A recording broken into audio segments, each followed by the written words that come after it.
here already. Let's see. Joan, oh, glad to see you can make it. Daryl. Daryl, you're in luck. We actually did not run a live chat last week.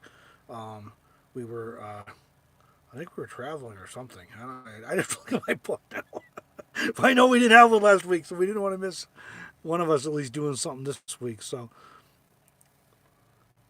yeah, Noreen, welcome. Glad you're here. Um, Actually, hold on, Noreen. I'll make you a mod right now, if you don't mind. So let's see. There we go. You do that on our two Meander ones. So okay, get it back up here. So all right, try not to shake the phone too much while I'm. Sandy, welcome. I know good to talk to you earlier. Yeah, so you didn't miss anything last week, Daryl. We wanted to make sure we did something this week at least, anyways. Um, so hopefully, I just shut my fans down, so it's kind of warm today. Hopefully, it's not like I'm like sweating too bad here. But Rebecca, hello, thanks for joining us, and Tony, hello. Oh, and Doug, oh, you're down in Flagstaff. That's a good place to be right now. Are the rain bad down there yet, Doug? Or we got stuck down there. Uh, I think it was in August, actually, a few years back.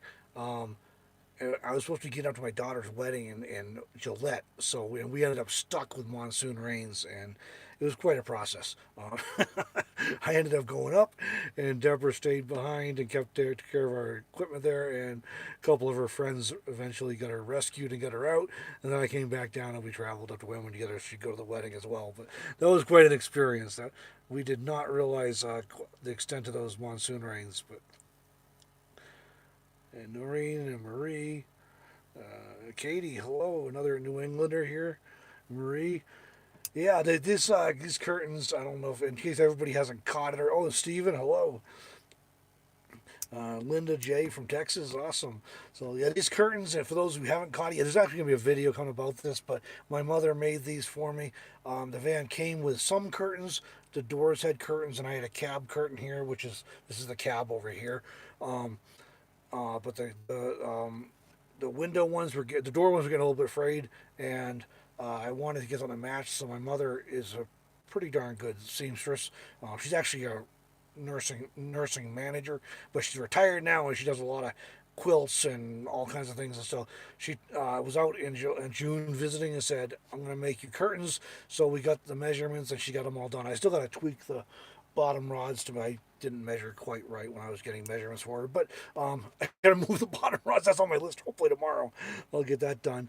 But other than that, yeah, it's they're really nice and I like the look and it gives it a nice. It fits. She went on purpose with something. It was a surprise to me what she did, but it went on purpose with a cabin theme because with all the wood in here that Greg did such a fantastic job on. It looks like a Adirondack style cabin is what people say a lot. So she went with a cabin theme to kind of make it fit with that. So let's see, catch up with what I'm missing here. Scott, hello, welcome, and yeah, I appreciate everybody logging on. Um, and I know, let's see, yeah, I really like the curtains. So, oh, Steven's stuck still watching the ad, man. I gotta see if that's huh. I don't even actually know exactly how that works. I need to look into that because I don't want people being stuck, you know, like that. That's not fun. Maybe I can disable that in that pre-roll ad or something. I basically just use my when I set these up. I use my default settings that, like I have the those are really annoying. Oh, Megan, hello. I have those annoying. Oh, now Steven's on here. Yeah, I have those annoying non-skippable ads disabled. I just never thought anything of it, and somebody told me once that they got a non-skippable ad that was like 15 minutes long or something for a video that wasn't even 15 minutes long. So I've been disabling those ever since. But I'll check into that, Steven, see if I can make that better for next time. Carla, hello. Well, thanks for joining us here. So, yes, I am. It's warm still here in Wyoming. We're up at 8,500 feet right now, so not too bad. Yeah, Joan, thanks for the reminder. If everybody hit like, that really helps. Appreciate that. I forget to mention those things, but um, yeah, we're in Wyoming still, and we're got up into the mountains because it was really hot in the valleys this week. Probably not hot like some of you are dealing with, but it's still pretty hot in the prairie when it's 85, 90 degrees and not much shade. Um, we were comparing notes earlier on van temperatures, and I think we were both around. I forget now. We were both around 90 degrees or a little over 90 degrees in the van. So, um, it's nice to get a little elevation and get out of some of that and a little more breeze. Plus, we just were tired of the noise. We had last week we were in Gillette, the last entire week, and we had our meetup there, and there's going to be a video coming on it. I hope pretty soon. We got some footage from that. But the we're the meeting. They say the Pyrotechnic Guild International. It's a international guild group of fireworks people, I guess. And so they do their event in Gillette. I don't know if it's every year or most years, which is fine. But I mean, anyways, after a week of them shooting up fireworks every night, and you can't see most of them, from around the city. You just hear the boom, boom, boom, and you're like trying to go to bed, and then anyways. So we were glad to get out and get some peace and quiet. Let's see. Oh, Carla's asking how Deborah is. Let's see.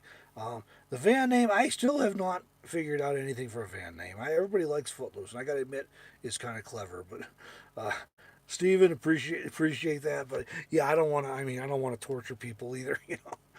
97 in Salt Lake. That's hot. We were in Douglas, Wyoming, a couple days ago, and it's 97 there, and it's just too hot. I mean, if you got a house with air conditioning, you can go out in the morning and evening. But if you're in a vehicle, it just, I don't care how much insulation you have, it just heats up after a while.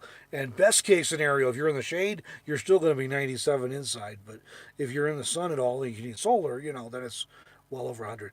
Texas, well over 100 for a couple of weeks in a row. All right, I'll quit complaining now, Linda. 78 in Blaine, Washington. That sounds pretty good. That's tolerable. And Doug's installing a mini split air conditioner and an ambulance conversion. And yeah, that I would be interested in seeing that. That sounds interesting. When I was thinking first this summer, I was thinking when I got this van, I was thinking I was going to end up in an RV park in Gillette. I was going to travel too, but I figured I'd use the RV park as a base, and I was thinking about trying to get one of those portable air conditioners to put in here so I could actually tolerate it when it was 90 degrees out because I'd have power to run it. But they all filled up. Apparently, Colorado was slow for oil and gas work this summer, is what I'm told, and a lot of people came to Wyoming this summer. They brought their RVs, so all the RV parks that are normally half full in Gillette are full, so you can't get a place. So, and yeah, I always thought ambulance conversions were kind of cool because I used to be an EMT and I was actually in medic school. And my back went out and kind of ended that career. But I always thought, you spend so many ridiculous amount of hours every week in these rigs. I thought it'd be a cool RV conversion, the DIY things. I've always been kind of a DIYer. So, 80s and high humidity in Michigan. At least it's not high humidity here. I'm at let's see, 81 degrees in the van and 31% humidity, so that's not too terribly bad right now. It's warm, but not too bad. So, oh, we haven't had any thunderstorms yet today, Rebecca, but it is clouding up. I was actually thinking I might try and do this outside because we rarely get to do that, and the bugs are not too bad where we're at right now, and it was pretty nice weather. And then I looked at the sky and said, "Ooh, I'm not sure if I'm going to be able to. Maybe that's not a good idea." So I'm sitting inside. So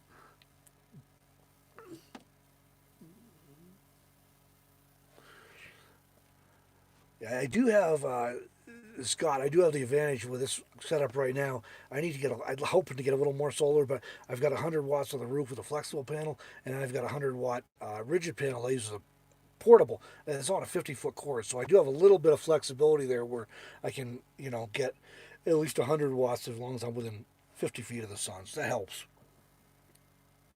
But it's not too bad where it's at right now. So.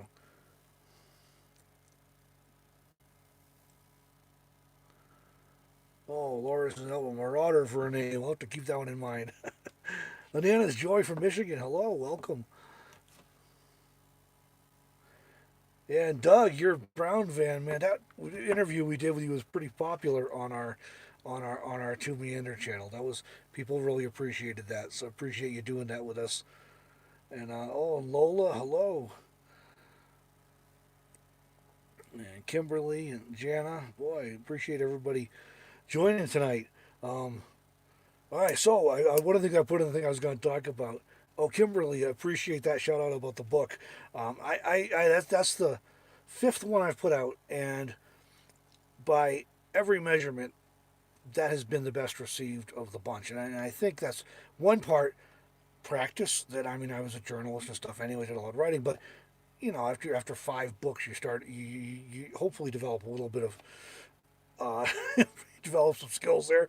But I think the topic and the coverage seems to really land for people. People have found it real value in it. That's really I really appreciate that. It really encourages me that people found some value in it because obviously I make a little bit of money off selling books, but not a ton, not near enough for the amount of work goes into it. So I really appreciate that people have been able to find value in that and found it useful. So let's see, Valley.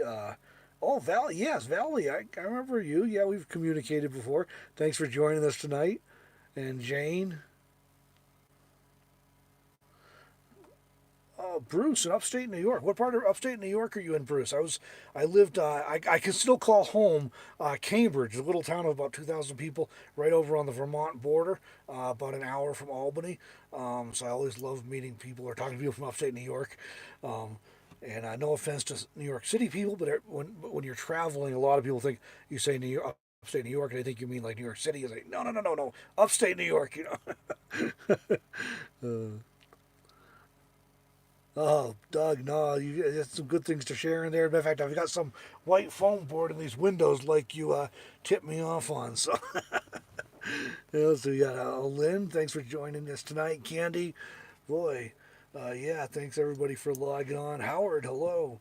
Um, okay, so I was going to say, one thing I put on my list, right? The Flies won. Um, so, well, actually, we've got a severe thunderstorm warning popping up here, too. All right, so the Flies won. I don't know if you saw it. I put up a video on my channel earlier today. We also put up one on Meander today, an interview with Vantor with Rady from our meetup.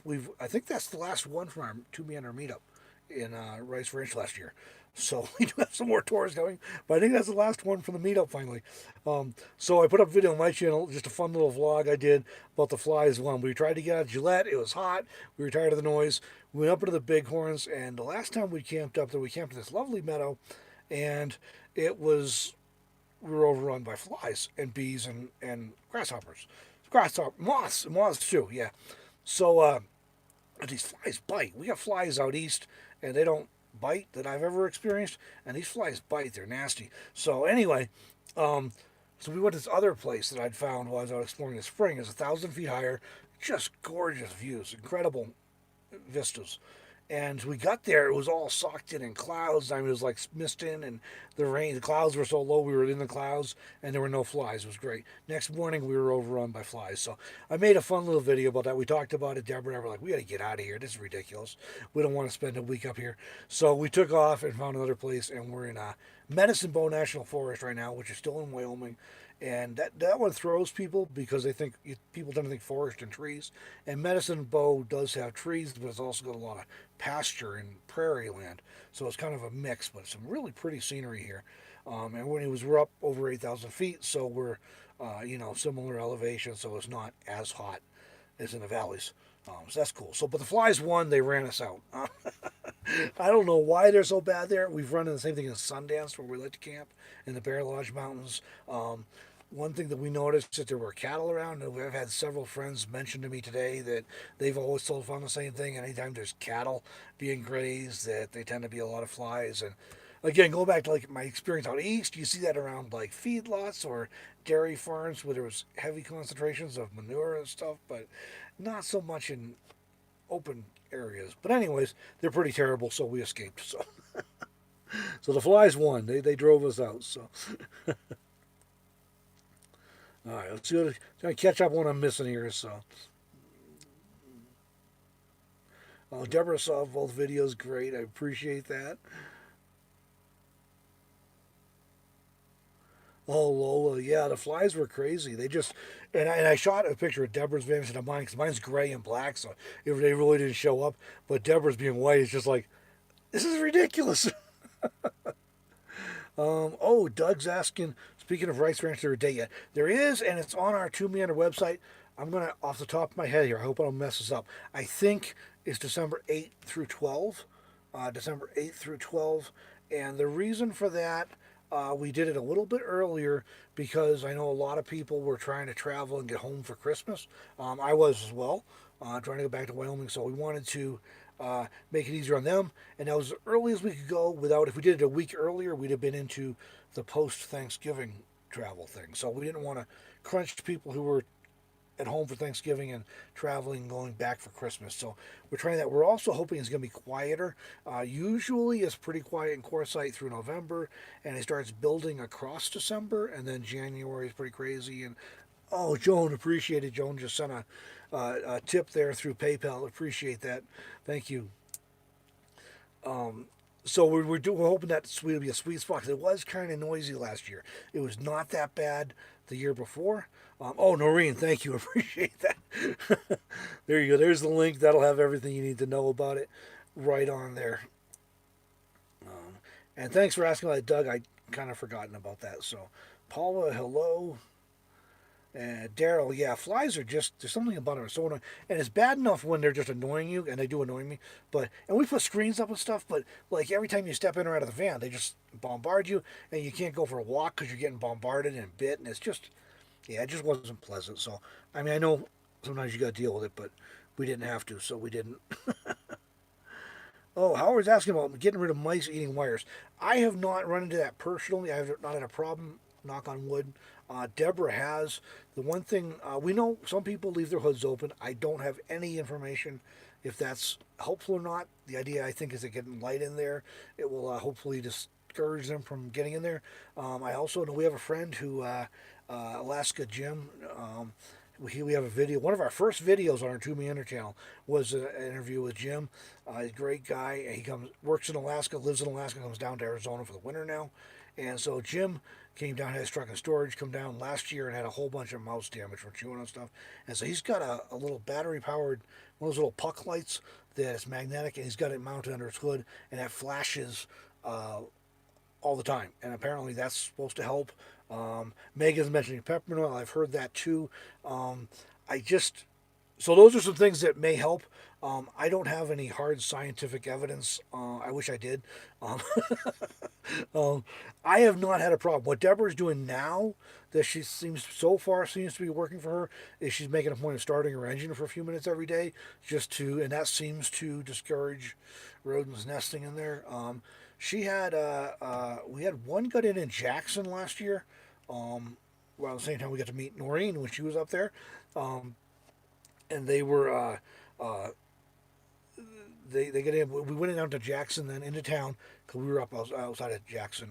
Went into town, got a live trap, and the thing left on its own, never came back again. So that's we didn't have to get rid of that one. Then last winter though, Deborah had some work done on her van, and our mechanic friend Spencer was working on it. He found a nest between the intake manifold and the block that you couldn't see till you really tore into things, and it had been chewing on the intake manifold gasket and some wiring, and she had to have some wiring replaced on her battery cables this summer in Oregon. Is related to the same thing apparently. So they can do an awful lot of damage.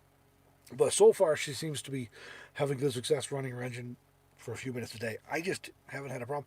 Maybe because I don't park too long. But I'm starting to change that. I'm slowing down. I was talking to my friend Greg, who I bought this van about this afternoon, right before I did this live chat. As I was telling him, I'm traveling a little slower than I used to. So those are some things that I've all heard people say that work well. So, any of them are worth a try at least. I just can't 100%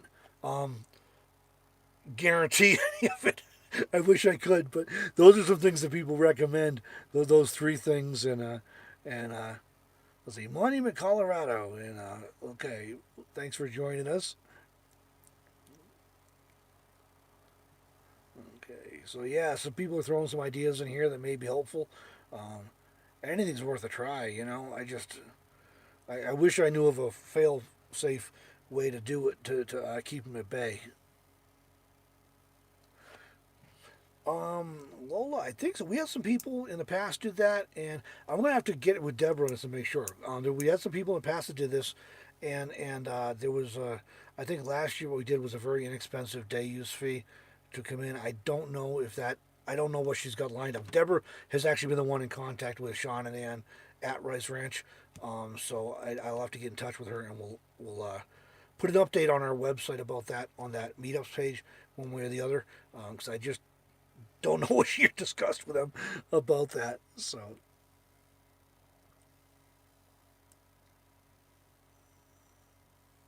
well, Noreen, it seems to be Jackson, huh? That's the first time Deborah had one in the vehicle, but yeah, so Doug's several people. Doug's saying LED lights. David's saying LED lights. So maybe some LED lights under the van. That might be a way to scare him off.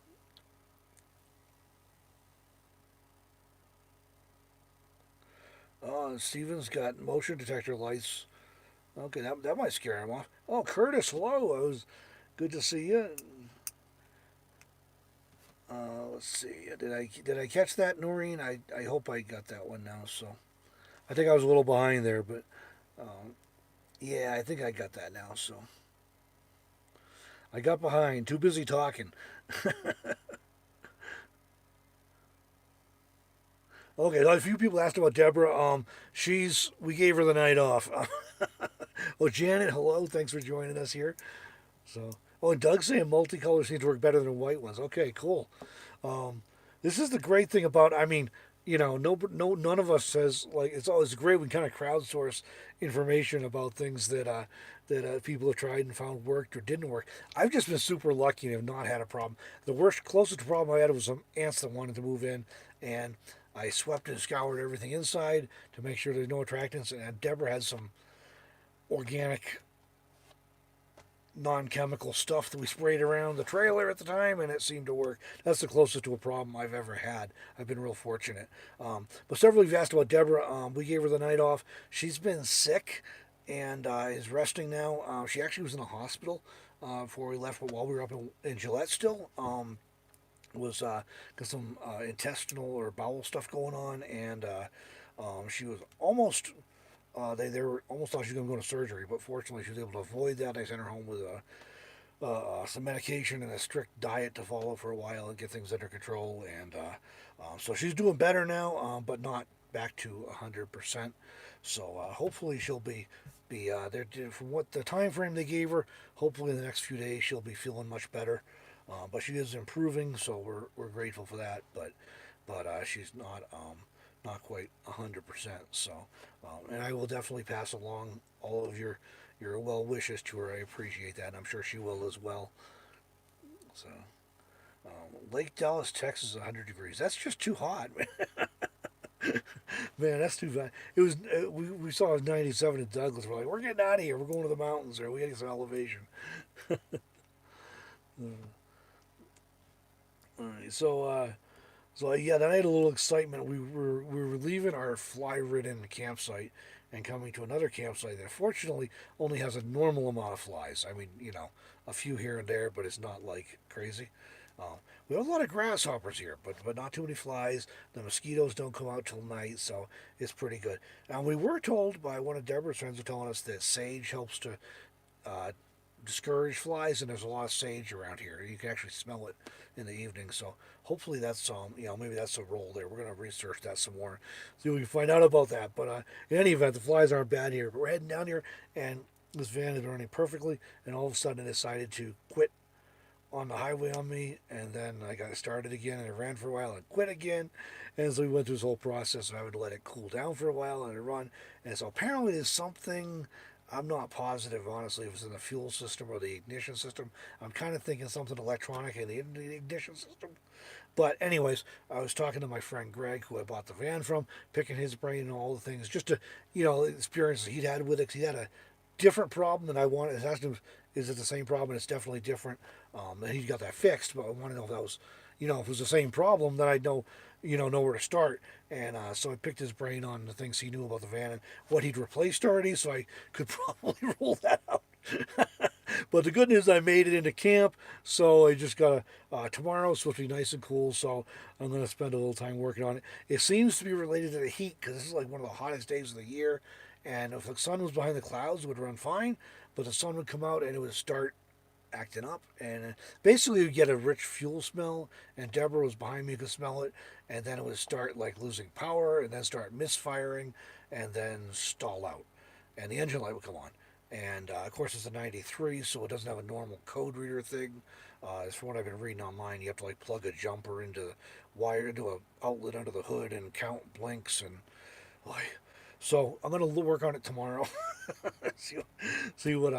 But no, it was running. The engine temperature was running perfectly normal. It just was when the sun was beating on it. It acts like it's like kind of like getting too much fuel, or like it's not getting adequate spark, and so then it's smelling the fuel. So I'll be puttering around with that some more tomorrow. Um, but oh, Curtis here. Yeah, there you go. I forgot Curtis was on here. He's my mechanic friend. I that was my. I'm not a mechanic, but since it smelled like rich, and it was misfiring, and it was when it was hot, and then it would work better to cool down. I was like, I'm thinking one of the ignition components is getting hot and acting up. But I made it in a camp fine, so that's good. So you know, we'll putter around with that a little tomorrow. So.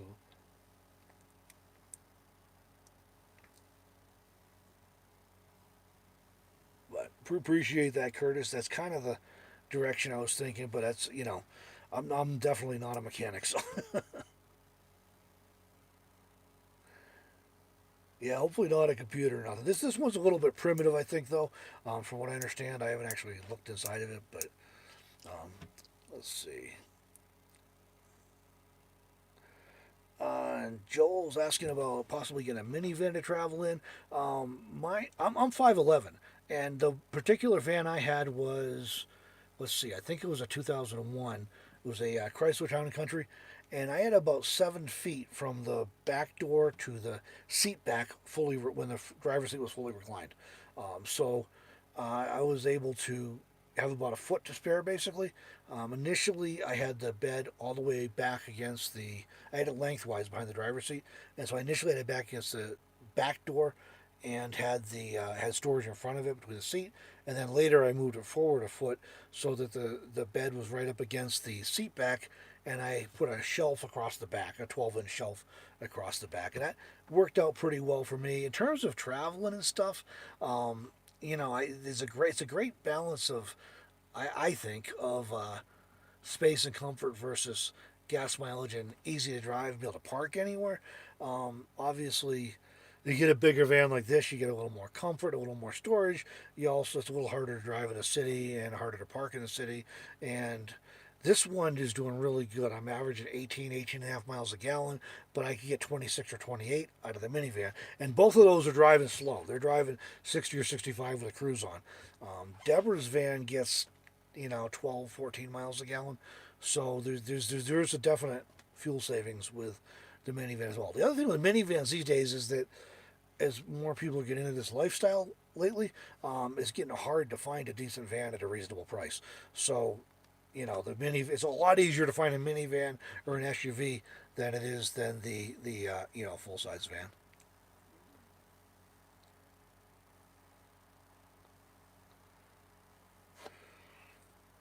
Yeah, this thing's got this is a 93, and it's got some kind of a electronic control module or something. I think it's pretty, from what Greg was describing, it's pretty basic. It's got like capacitors and stuff in it. So there is a control board and some controls, but it's pretty basic compared to modern stuff, modern vehicles for sure. So there you go. Yeah, Doug's taller than I am. He was in a Dodge Caravan for a while, so.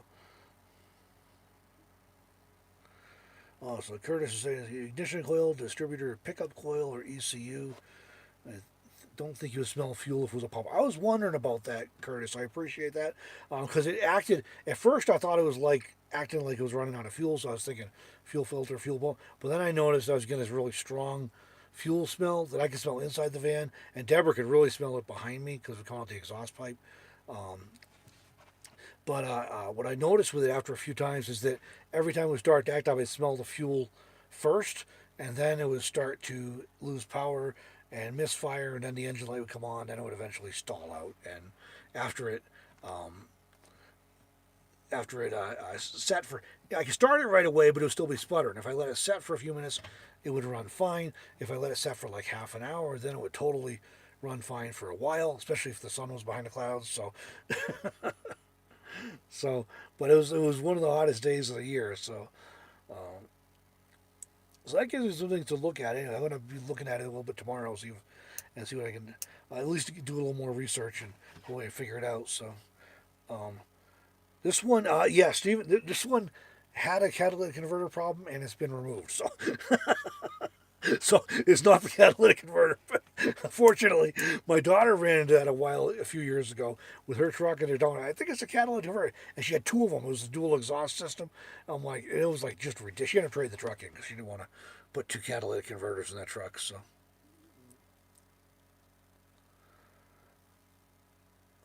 okay, all right, thanks, Curtis. I appreciate the tips. So, um, Steel 10 Adventures. I think this is an early fuel injected system. I have not pulled the doghouse off since I've owned it to look at it, but I think that's what Greg was saying is it's got an injection system. Um, okay.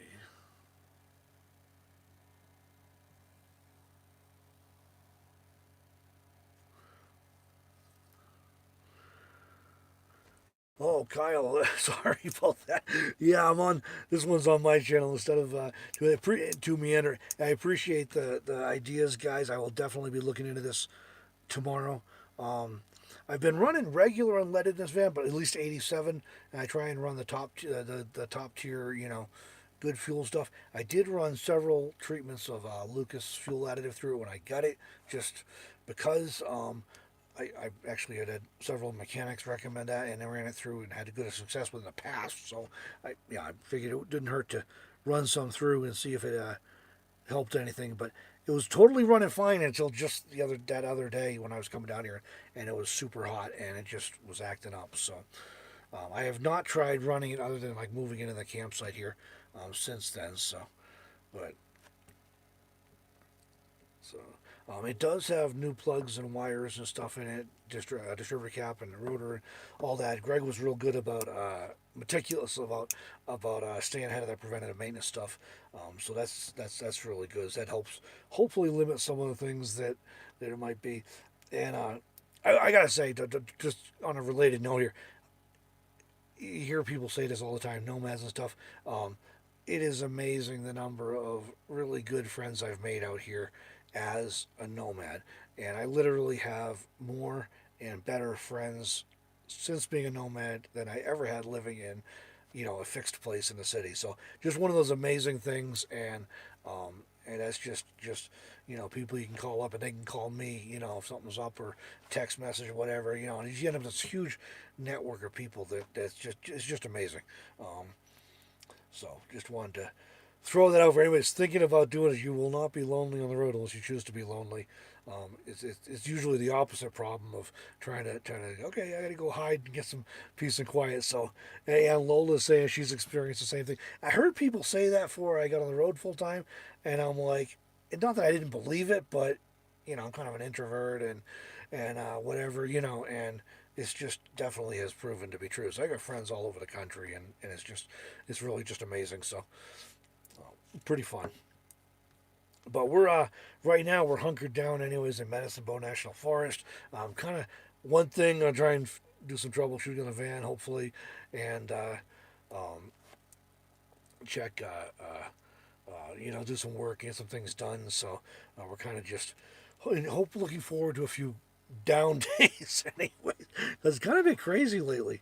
So and let's see. Honorine, thank you. Mike, welcome. Glad you could join tonight. Okay, I will check that out, Doug. I'd seen something like that online when I was trying to Google stuff and I was like not finding exact symptoms. No matter what keywords I tried, I couldn't find exact symptoms describing what I was dealing with. So, Tony, welcome. Oh, thanks, Ernie. Appreciate that input. Yeah, it was Noreen. It took me. I mean, it was several years for me for sure, planning and trying to figure it out. And um, it just was. It definitely was a process trying to get everything set up and figured out and everything. Um,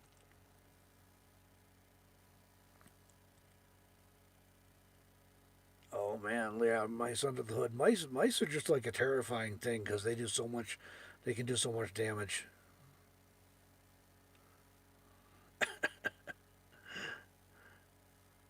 Um, Okay, Deborah's asking about a estimate on a complete tune-up.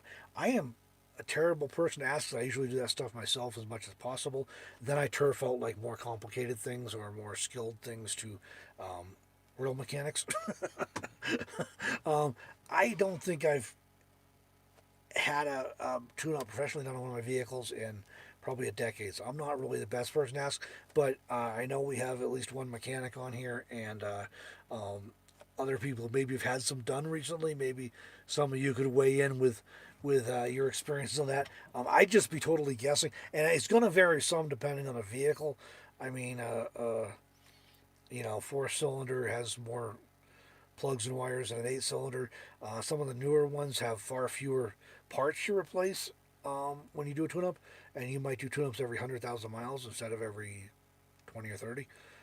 So there's that's kind of factors in. Um, but yeah, so I'm not sure. Maybe you could throw what out what vehicle you got, Deborah, and that might help. Um, see, it's a truck, but if you let us know what vehicle and engine you got, that might help a little bit with some ideas there. So, oh yeah, my son has one. His brand is the one he has is a Smittyville, Smitty built, Smitty built. I always get that wrong. Um, I don't think it's super cheap, but he really likes it. I've been trying to get him to do a video about it, but I haven't been able to pin him down to do that long enough yet. But he'd been doing. They go out weekends and a week here and there, that kind of thing. And he'd been doing tents, and they just were tired of sleeping on the ground. So they decided to do the truck tent, and they're really enjoying it. And really appreciate it. It's definitely a step up for them, and it's very easy to set up and everything. I don't know the cost on those. I know they're not like super cheap, but a decent quality tent isn't cheap either. So, um, yeah, but if you, I will try to get him if I can see if I can get him this fall. Maybe I can get him to a video about it. So,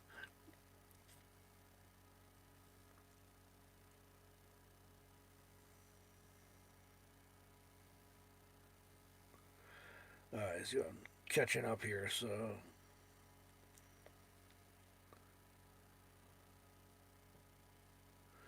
oh, that's a nice setup, Kyle.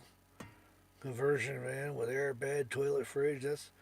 I'm hoping to add a fridge to this one soon. As soon as I gotta get the little running down the highway problem fixed. But then now I got more solar. Now I'm gonna add another battery. Then hopefully be adding a fridge after that. That'll be a very nice convenience. That sounds like a nice setup. That's a good. Got all the basics there.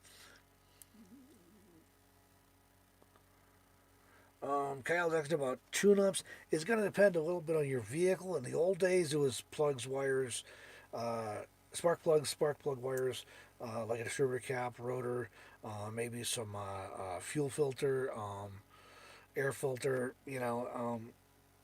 Way old days, you had to maybe adjust your timing and stuff, but just do ignition points. I had one truck that had them, but that was a pain in the neck. But anyway, some of the newer vehicles, you just don't have to do that much to them.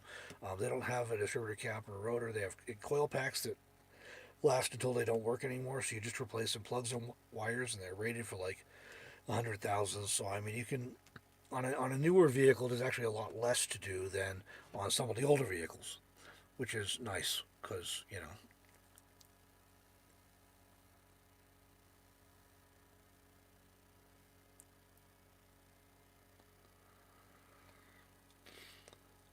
I would think 250 is probably reasonable for a minivan tune-up.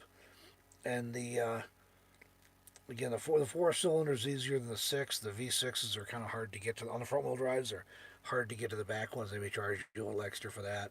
Of course, real mechanics can sometimes have tricks that help. But okay, so Deborah's got a GMC Canyon extended cab. So yeah, if anybody's got any input on that, I would guess. I mean, I'm just gonna say off the top of my head, a few $100s probably. But you know, it's going to depend on if it's a six V6, maybe a little more than a four cylinder, um, but I'm going to guess a few $100s. That seems like the last time I had one done in a shop, it was around 250, and that was on a Dodge Caravan that I think was a six cylinder. So, what's it? Samantha's asking. Let's see. So I think it's Smitty Built, SMITTYBILT is the brand he has, and that's Smitty Built is a really big like ARB. They're one of the top brands in the off-road world, so that's probably not the cheapest brand you can find. But and I don't know what the price is on it. Honestly, I didn't hear, but yeah, if you Amazon, I know they got them listed on Amazon and stuff, so you may be able to find something right on there. And if I remember later, I'll try and find a link and put it in the description here in the video description. But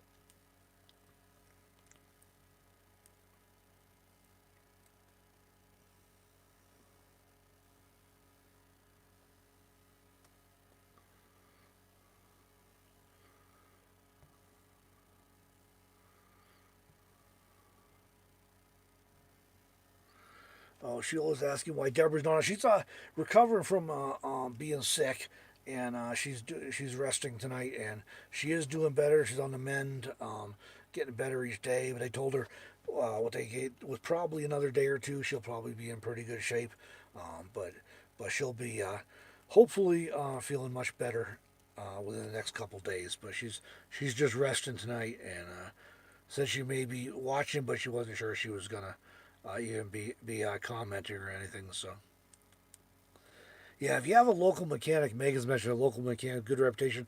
That's like gold. If you got somebody local that you can trust that does a good job.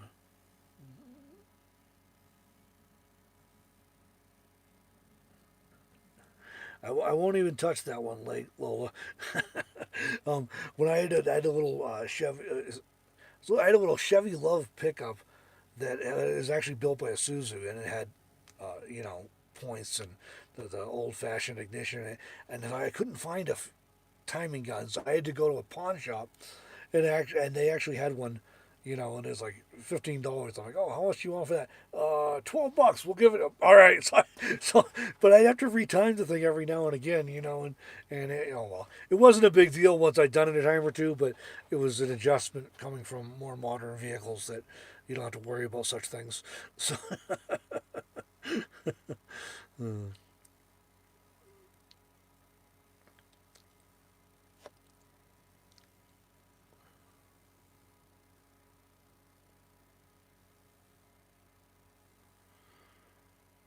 yeah, and the thing about those old things was, I mean, it was pretty easy to work on. That's the one trade-off. You might have to fix stuff more often, but it was pretty easy to work on. And the trade-off is we got these newer vehicles that they're generally so reliable, and you don't have to work on very often. And when you do, it's like, yeah, call a professional because you don't even have the tools to diagnose it, let alone fix anything. So, oh, thanks, Sheila. Yeah, she's improving. So hopefully another couple days, and yeah, this van's really comfortable. Really enjoy it. I've got three small windows on all the big windows around the sides. Actually, have the sliders have screens underneath, and then all four of the barn doors have tilt-out windows. They don't have screens on them. I can put magnetic screens on the outside. And I've got my front windows are open right now with outside screens on magnetically, and then I've got my roof vent open. But I turned the fan off before I started this, just because it makes enough noise that it would probably be coming through the mic. Um, but it's got a fair bit, especially when you turn that fan on. It really just pulls the air through, and it does a pretty nice job. And then I've got bigger screens. I can actually open the doors and put bigger screens out. But you know, um, I was working on the computer a little bit ago, and then by the time you get the start getting the glare and stuff, so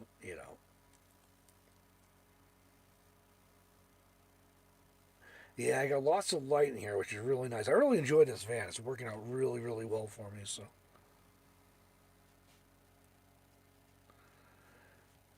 yeah, 175K unplugged. That's the thing with the computer control of these engines on the newer engines. They the computer can adjust for a lot of stuff, and so they can compensate in ways that the older engines weren't able to. But I don't envy the mechanic trying to get those 175,000 mile plugs out. Deborah had hers done last winter. It was around 200, and he thought they were probably the original plugs, and they were not in terrible shape. I mean, they were worn, but they were not like you'd think for 200,000 miles. So, um, let's see. Yeah, Curtis, I totally lucked out with this, and Greg had these done in quartzite last year. So they're actually sewn and everything, and they follow the shape of the things. And I just put magnets around them, and they work great. But he got them done somewhere in quartzite, so they came with a van, so I didn't even have to worry about it.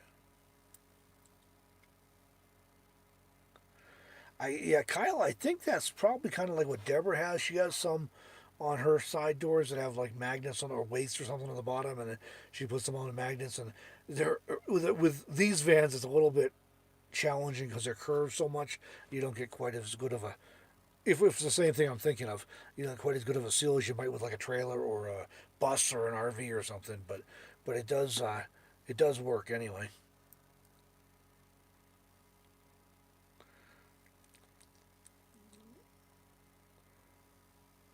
Oh, Tammy, hello. Thanks for joining us. So, oh, Doug, you got a trip planned, I guess, huh?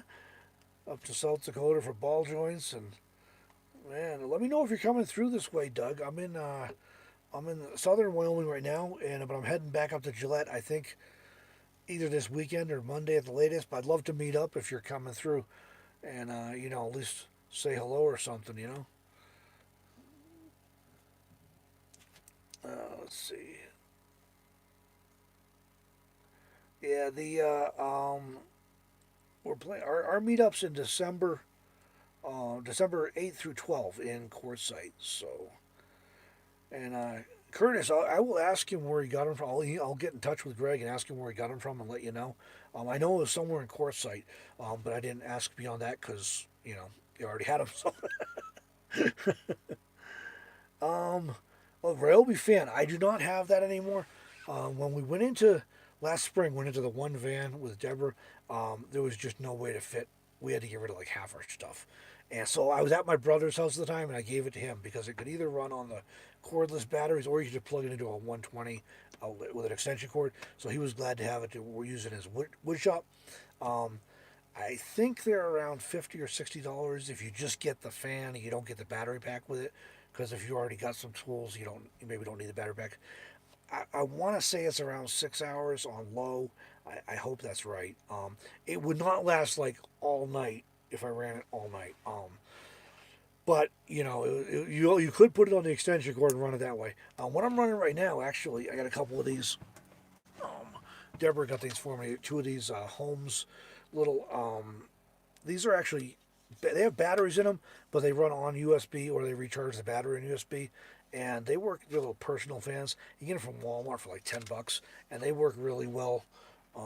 And so I've been using those recently, and they take very little power, which is nice. And these will run on about 6 hours on a charge, on low as well. So, um, but they're great for. I'll use them like I'll set them on the desk when I'm working, and if it's hot, I'll have them blowing on a computer or something to keep it cool, and just blowing them in. It's just enough air to keep you not feeling so hot, and then I'll put them too. I'll use them at night sometimes.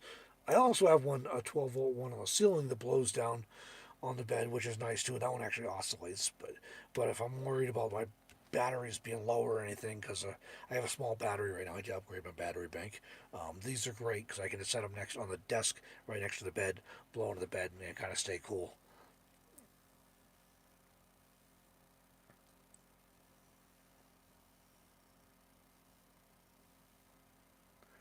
Yeah, thanks for reposting that meetup stuff, Noreen. Appreciate that. So, yeah, Lola, we said that last year. We were wishing we could get down to your meetup in Texas, and it was the same thing. It was like, man, if it wasn't, it's just far enough that we just can't really pull that off. So, but it looks like you got some good things planned down there in Texas as well, and we've been doing the course site just because we happen to be there anyways, and because a lot of people do go there. But like we did like a mini. Deborah did a mini meetup in Medford, Oregon, and we did one in Gillette, Wyoming, just recently. So we try and do some other things. We know not everybody's in Quartzsite, but so it's cool that sort of ends up being a accident of where we happen to be. But it is always fun getting to meet people and everything.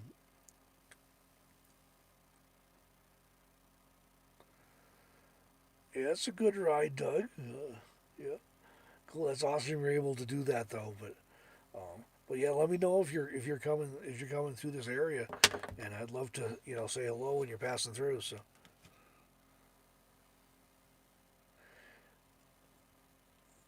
okay, yeah, the Ryobi worked well, Tammy. I never had any complaints or problems with it. It just was a space thing, and Deborah's van already had a couple roof vents, and she had a 12-volt plug-in, and so we just didn't need all that stuff. So I found it a good home. And now that and these ones are pretty small. Now, of course, the Ryobi move more air than these little ones do. But for what I'm doing, the fan's gonna be sitting close to me anyways, and these work really well. And they don't take up much space. When I'm not using them, I can stick them in a overhead cabinet and forget about them, which is kind of nice. So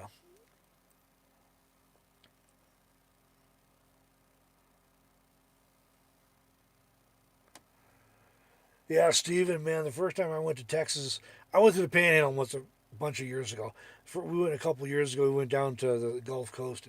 I could not believe how big that state was and how long it took to drive through. I thought Montana was big. Oh, Daryl, so you were at the Medford, Oregon meetup. Okay, that's cool. That's awesome. I wish I'd been able to make it over there. I did get over there, but not in time for the meetup. So that would have been great if I could have made it. So Kyle, New Orleans would be a fun meetup then. If we can pull that off sometime.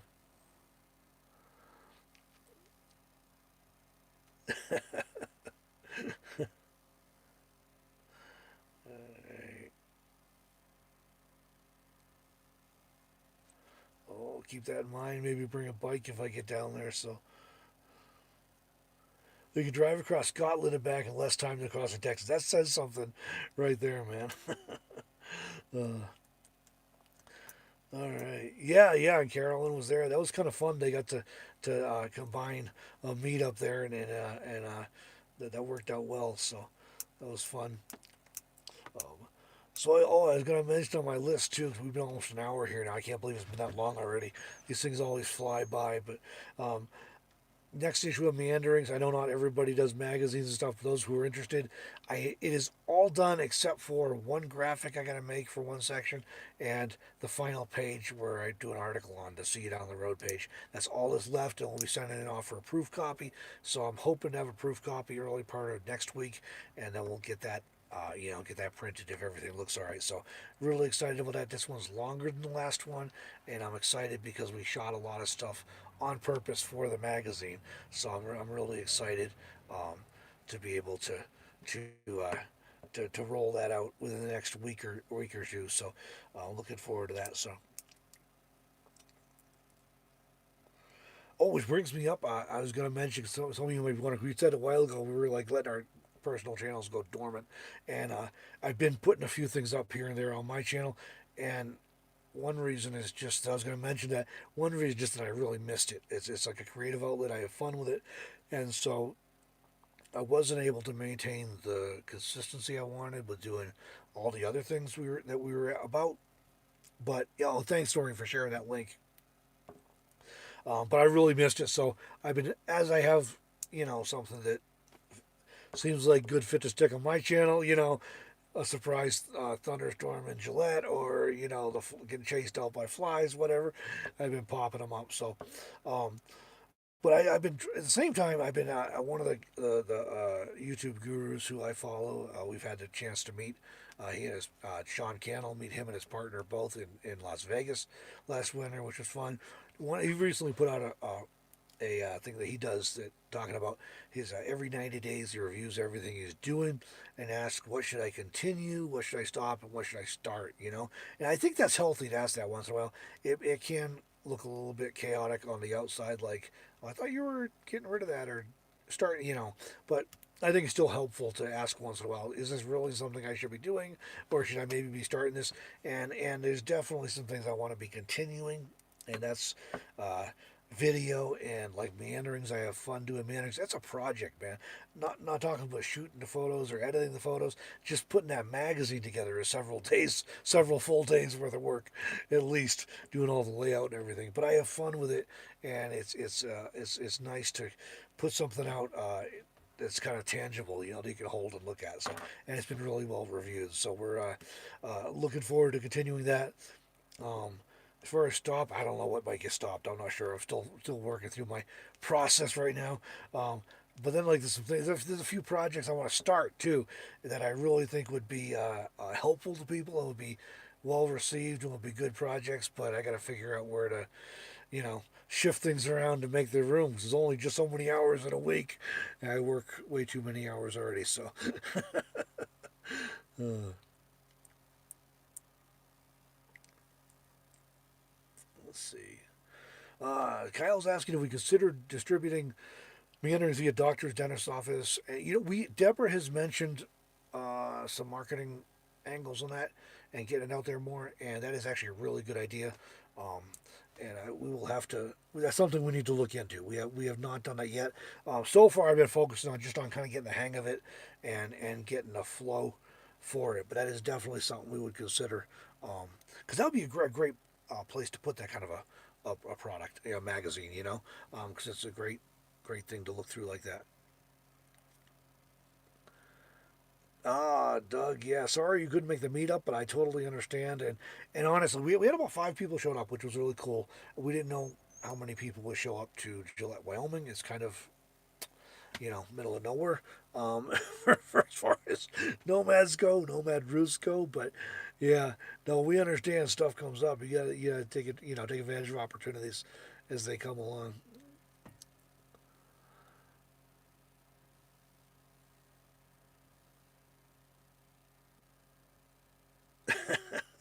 Yeah, Noreen, that's probably better than some of the magazines the doctor's offices, right? So, and yeah, Jones says the mods are awesome and appreciate. Yeah, I really do appreciate that. And as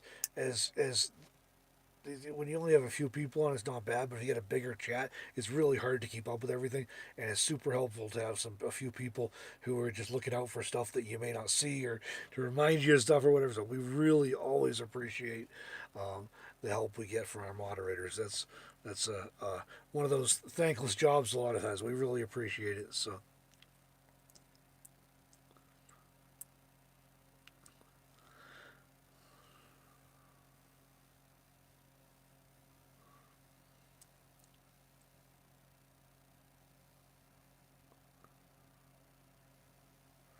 Speaking of mods, looks like they got somebody hidden there, so several of them on it. So thank you. I never even saw what was going on, but I appreciate that. So and oh yeah, and I'll just say real quick. This was asked about earlier, and Noreen was great enough to put up some links. But Deborah asked me to mention again the two Meander meetup. That was on my list that she gave me, and I had it on the end of my list. So two Meander meetup, December 8th through 12th at Rice Ranch and Quartzsite. I think we're tweaking a little bit the stuff we're doing to try and make it a little more um, loose, a little less. But anyways, it'll be fun. It'll be a good time. Hopefully, it's a little bit quieter earlier in the year. You know, we may. Last year we did a bunch of rig tours there. We may, if those who are interested in doing that again this year, we may do that at a different site afterwards where it's a little bit less noisy, but we'll figure all those details out when it gets closer. But every time I edit a video from there, it's like, oh, it's so noisy. So hopefully it's going to be better. But it's just unique being able to visit and hang out in Quartzsite during before it's too crazy in January. So that's kind of fun. So. Oh, itching to go. So he'll be working in December, but retirement begins in January. Well, at least you got something to look forward to there, and as always next year or one of our other meetups during the year. But hey, if it's that close, you gotta wrap it up, I guess. oh, was it Wild Feathers? We got to order and then pass the mag on to mechanic. That's awesome.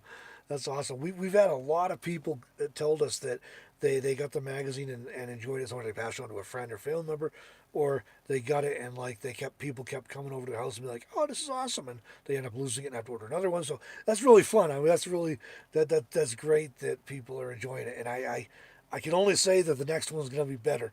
The first one I was rusty on layout. It was the first one we did. The first one's always kind of a learning curve, you know, and so I think that over the first few they'll continue to get better as we get a feel for what we're trying to put out there, and we're planning ahead for it and everything. So we're real excited to roll it out anyway. So that'll be coming real soon. So and the meetup's coming in December. So oh, nasty storm happening for Sandy. So, yeah, all right, everybody take care, and we probably should wrap this up. Been an hour already. I can't believe it's been that long already. But thanks to everyone for logging on tonight and joining us. I really appreciate that. Hope this was entertaining. You know, worth your hour joining me tonight. And but thanks for joining on tonight, and we will see you in an upcoming video, one way or the other. And there's, like I said, I know some of you already seen them, but new video on my channel today, the flies and our new campsite. I had fun with that. I think you'll enjoy it. There's a lot of different shots. I think you'll enjoy it.